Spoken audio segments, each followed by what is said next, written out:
some of these other comments are talking about things like, if conservatives are so great, then why did George Bush do or say such and such? Or if conservatives are so, financially responsible or whatever, so much financially moral, then why did so many tax breaks get given by Republicans? Why did Republicans give so many tax breaks?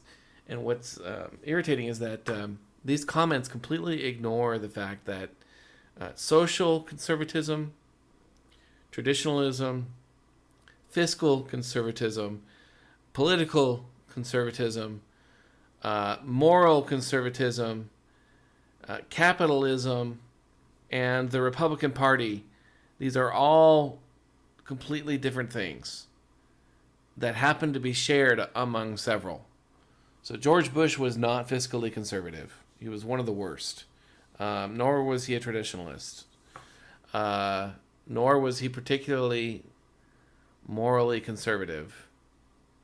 Nor was he socially conservative. He was a Republican and he was a capitalist. And he had some traditions. But the right wingers who inject tax breaks, they're not morally conservative. Sorry. They're not fiscally conservative either, really. But that's up for debate. Social conservatives, going back to the beginning, because I listed a bunch of these different things, they're people who maintain traditional philosophies about social constructs, like good manners at the table, respecting your elders, opening the door for the ladies. These are good values to have. Traditionalists, there's people who maintain traditions for tradition's sake. They're often people who are going through the motions and react strongly when they're faced with cognitive dissonance, when their traditions are blocked or violated, but they often cannot logically explain the value of their tradition's upkeep. But there is some value in some traditions of traditionalists, where, such as, for example, where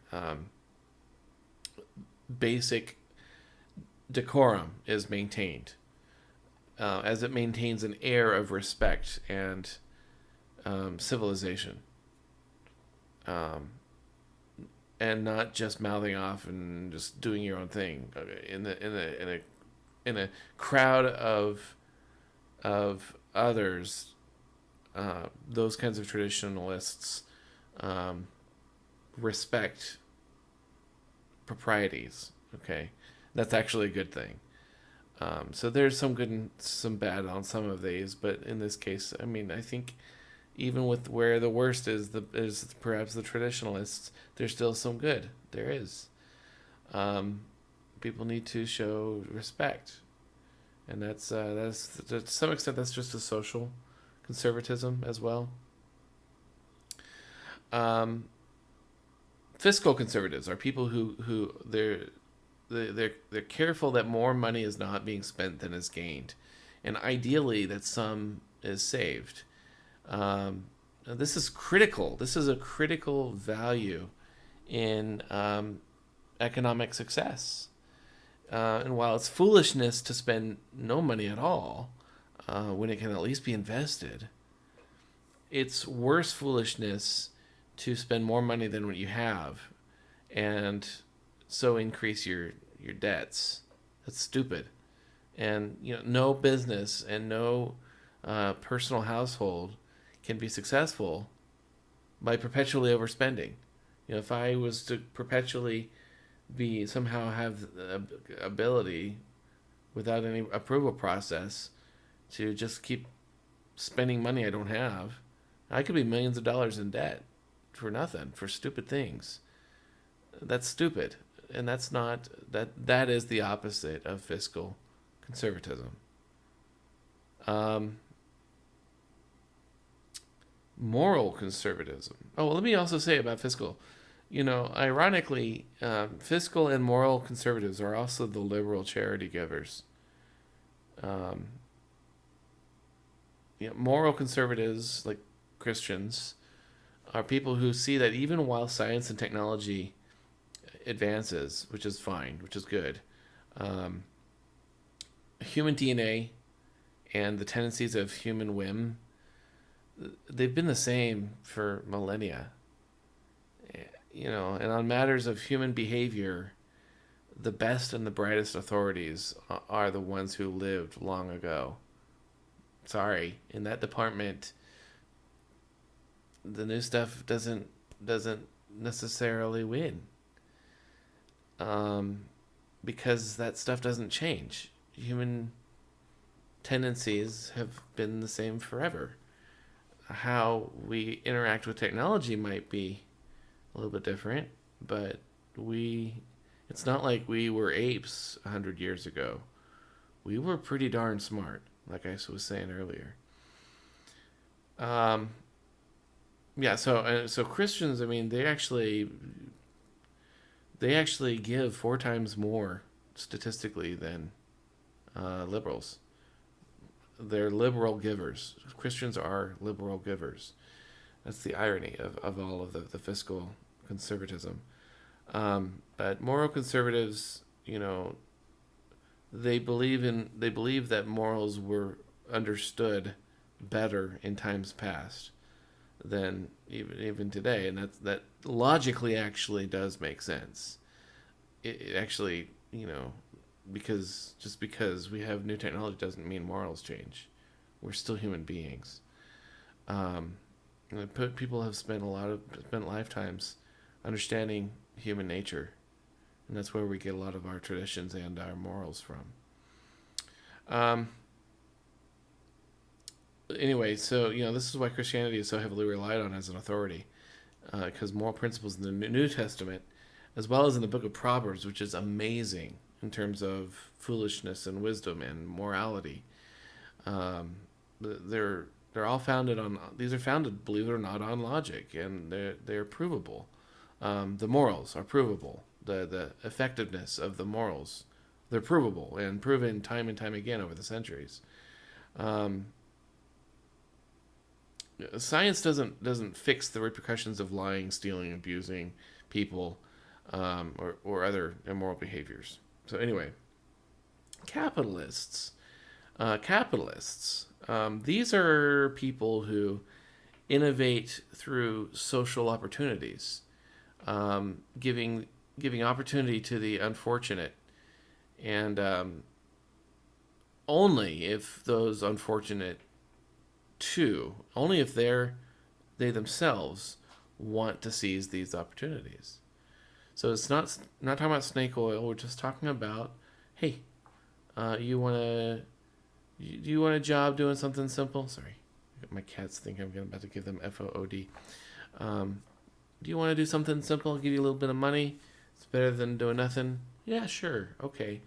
That's capitalism. And I mean, at least in terms of the employment in uh, the whole notion of people capitalizing on opportunity to utilize a workforce, for example. And these are people who, I mean, okay, so cheap prices come at a low cost because cheap people willingly choose at their own discretion to be employed at a low rate.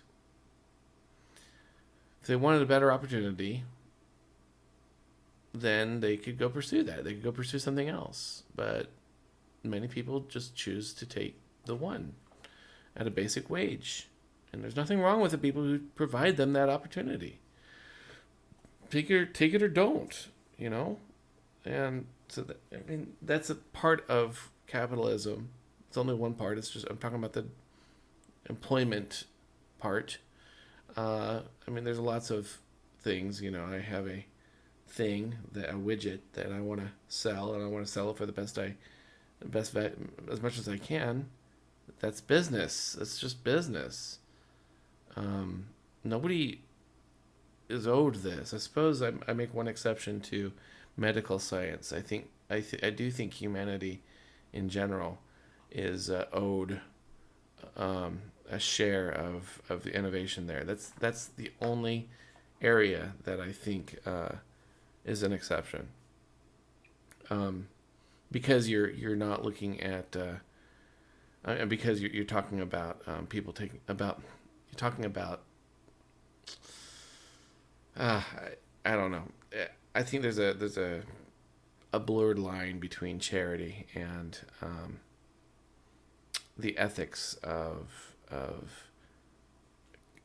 medical science capitalism that I actually think that the line is blurred, and I think we should.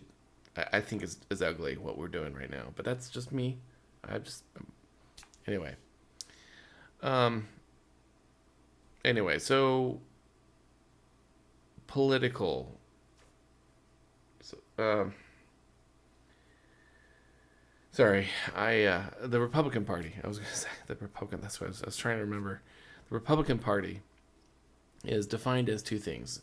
Number one, government electorates who sit on the right side of the room, and number two, not Democrats. And that's it. Those are Republicans. They used to be the people who believed that the USA is a republic and not a democracy, like in the Pledge of Allegiance, and to the republic for which it stands, one nation under God. That the notion was the general public is too simple to understand for the average individual to understand complex matters, and so they need representatives to make wiser choices on their behalf. Whereas Democrats believed USA is a democracy and that the individual constituent has equal say in all things.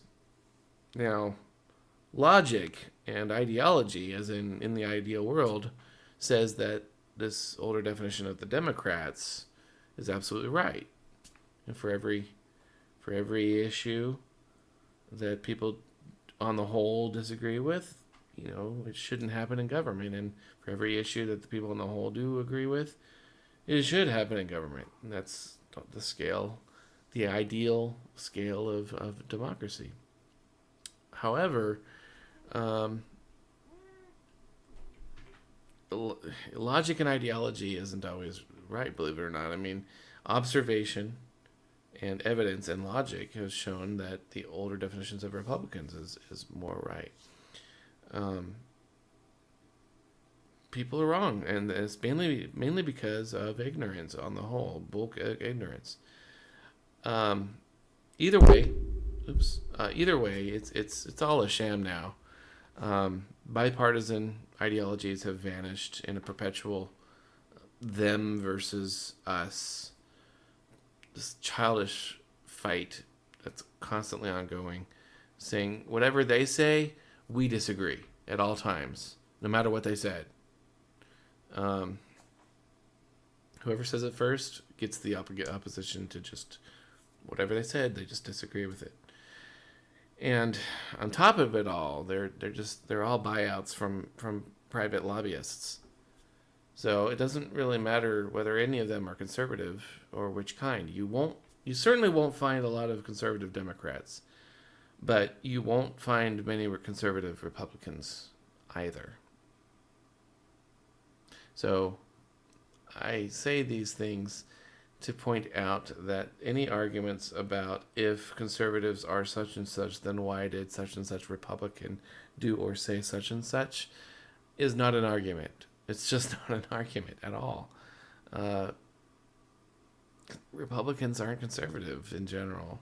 The latest batch for the president's seat, with the exception of, a couple of them, Ted Cruz and Ben Carson, are conservative. Rubio, maybe, yeah. For the most part, the others, they're just buyouts, man.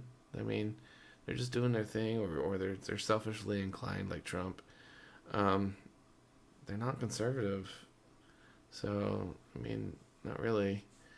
So, I'm just looking at conservatism across the whole, at all of these different things. I think I think Ted Cruz is among the president candidates. He's the only one, and Ben Carson.